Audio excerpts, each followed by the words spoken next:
We started this process about 3 years ago when we contracted with Virginia Commonwealth University in their research and study lab to do a community-wide needs assessment. And when I say community-wide, it was a first because we not only asked questions about what we needed to do here, we asked healthcare questions. So maybe Fan-Free Clinic and Minority Health Consortium could hear. We asked questions about youth programs, so maybe Rosemead could hear what people were thinking. We asked questions about all different of the arts and entertainment, so Richmond Triangle players might hear. And of course, we asked questions about what we needed to do. What were we doing well? Where do we need to improve? What were we not doing that we needed to do for the community? What did you need from us? And we listened. That took a few months to do. The needs assessment was online, we mailed it out, we handed it to people. We finally got all the results in, and then we met with Virginia Commonwealth University for quite a while to look at the responses and help us interpret them. And then we started doing focus groups. We went down to Petersburg with the kids at Virginia State University. We talked to them. We talked to the transgender support group for women, transgender men support group. We talked to older white gay men. We talked to lesbians of color. If you would talk to us, we would focus. We wanted to hear what you had to say. So then we took all of that information and we studied it and we studied it again. And you know, sometimes it's not easy looking in the mirror. Well, we did, and we heard what you had to say. And so then we hired an organization, Floricane. John Sarvey is in the audience somewhere tonight. They specialize in helping nonprofits do long-range strategic planning, and we did that. Of course, our board was very involved in that for several months. And in that study, in that process, we realized that we needed to rebrand. We needed to do some work. We needed to have a makeover. And so the board made that a priority, and the very next morning, I started calling different agencies, marketing, PR, branding agencies around the city. We interviewed 6. And I must share with you, and not until I was pulling these remarks together did something occur to me. All of these organizations, those businesses, were names that you would recognize. They're well-established firms here in the city, and every single one of them jumped at the opportunity to say that the Richmond Gay Community Foundation was a client of theirs. And I thought the other night when I was writing this, wow, you know, things have changed.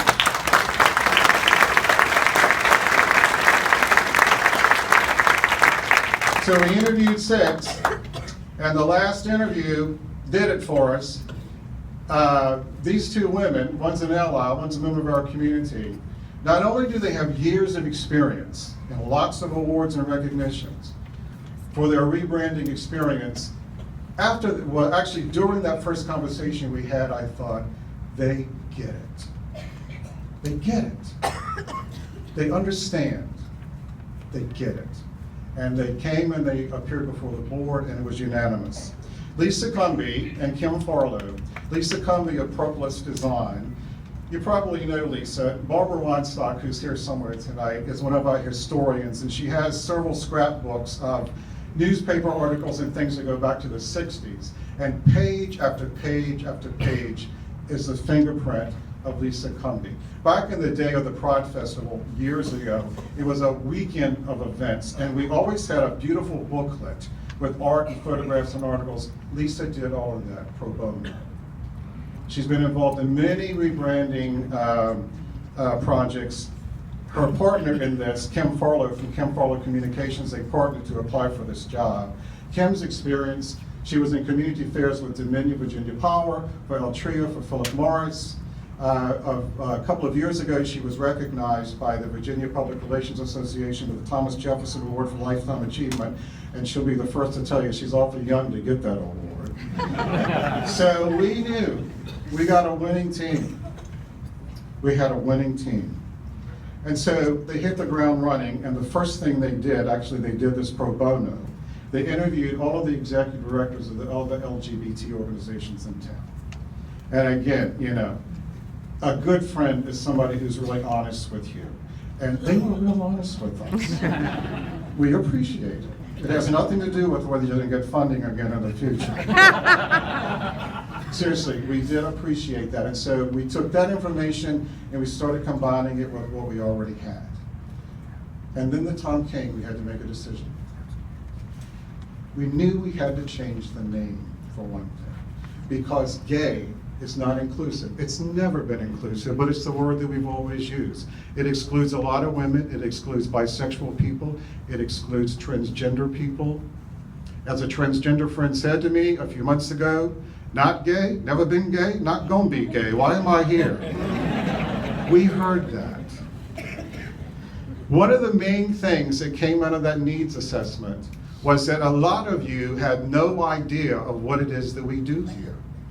We were not doing a very good job of telling our story. A lot of people had never even heard of the Richmond Gay Community Foundation. Everybody knew about Diversity Thrift, and they knew it was a gay thrift store, but that's about all they knew. They didn't know what we did with the proceeds. A lot of people didn't know that we have diversity bingo here several nights a week, but we do. So one of the main objectives is tonight is to make sure that you know a few things. You need to know, let me find it. There it is, I know this, but I didn't want to. You need to know that in the past 10 years, through the proceeds of Diversity Thrift and Diversity Bingo, this organization, through your help, has given away over $855,000 to LGBT organizations.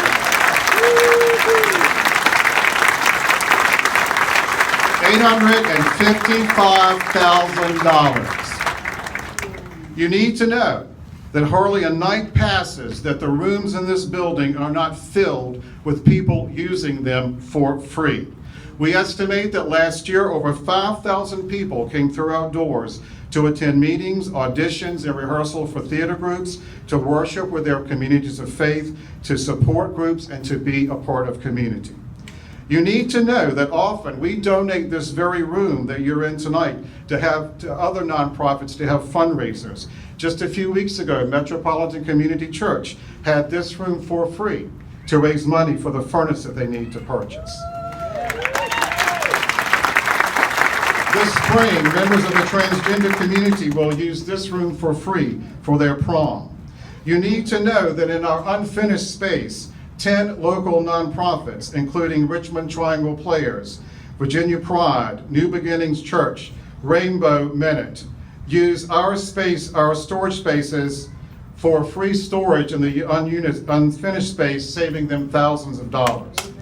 You need to know that through our program, SAGE, the outreach to the over 55 LGBT crowd, that we will soon begin offering cultural competency, did you get that? Trainings to area assisted living facilities. It's only going to be a matter of time before we as couples start applying to live in assisted living facilities and retirement communities, and the staff needs to understand our issues. We're going to start that training for free real soon.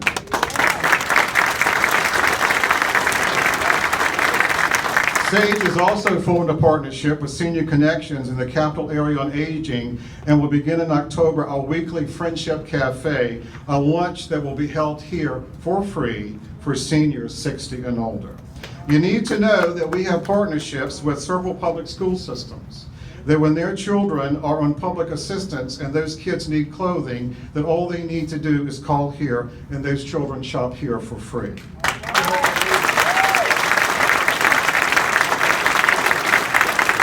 You need to know that we have partnerships with the Fan-Free Clinic and Rosemead and Minority Health Consortium, that when their clients need clothing, they contact us and they come shopping here for free. You need to know that every Monday morning there are 10 to 15 public school students who are all living with disabilities who volunteer here in the store, instilling in everyone that we all have abilities, that everyone can be productive, and that everyone is a part of community. We need to know that we house an art gallery where local artists are given free space to exhibit and sell their work. Last Friday night, the Leukemia Association had an art exhibit fundraiser in our gallery. No charge to them. We want to help. So you need to know that every single day, your community foundation is grabbing every opportunity that we can to support and help the community. So when it came down to the bottom line and we had to choose a name, who are we? What do we do? What do we aspire? Many of you were here several months ago when a billboard went up on the interstate that said, "No one is born gay." And they had a photograph of two brothers. This was a gift put in our laps. Within, I think, 3 days, we had close to 500 people gathered on this property, and Brad Kuttner from Gay RVA took our picture, and we had our own billboard out there. The response to "No one is born gay" is, "We are all born to love." Yeah. It made the national news.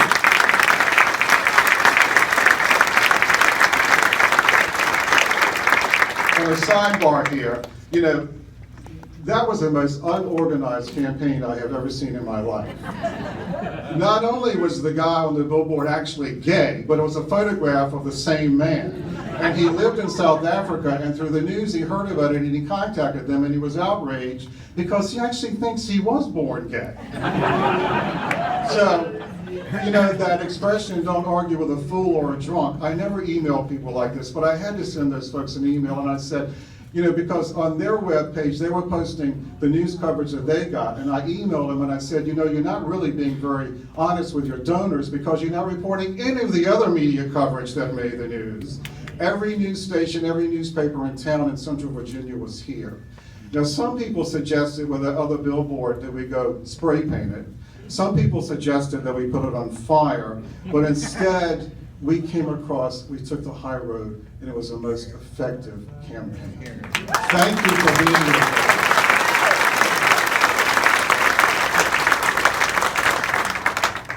So we had to decide, who are we? And I think that billboard, "Everything happens exactly the way it's supposed to," was a crowning moment for us. We realized, we clearly saw ourselves as a unifier. Something that brings people together, a catalyst to get things done, a motivator that brings about positive change, a promoter of justice, and an organizer and advocate for fairness. We see ourselves as Diversity Richmond. Oh.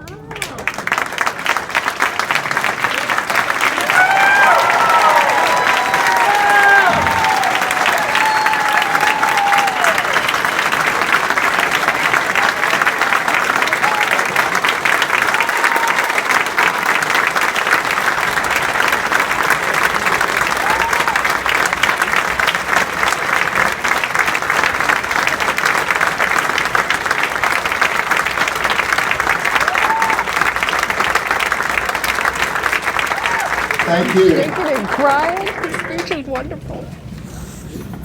Nearly every symbol that equates the rainbow is used in LGBT culture. Gilbert Baker, creator of the rainbow flag for our community, said, "The rainbow is a part of nature, and you have to be at the right place to see it." It's beautiful. All the colors, even the colors you don't see, that really fits us as a people because we are of all the colors. Our sexuality is of all the colors. We are all the genders, races, and ages.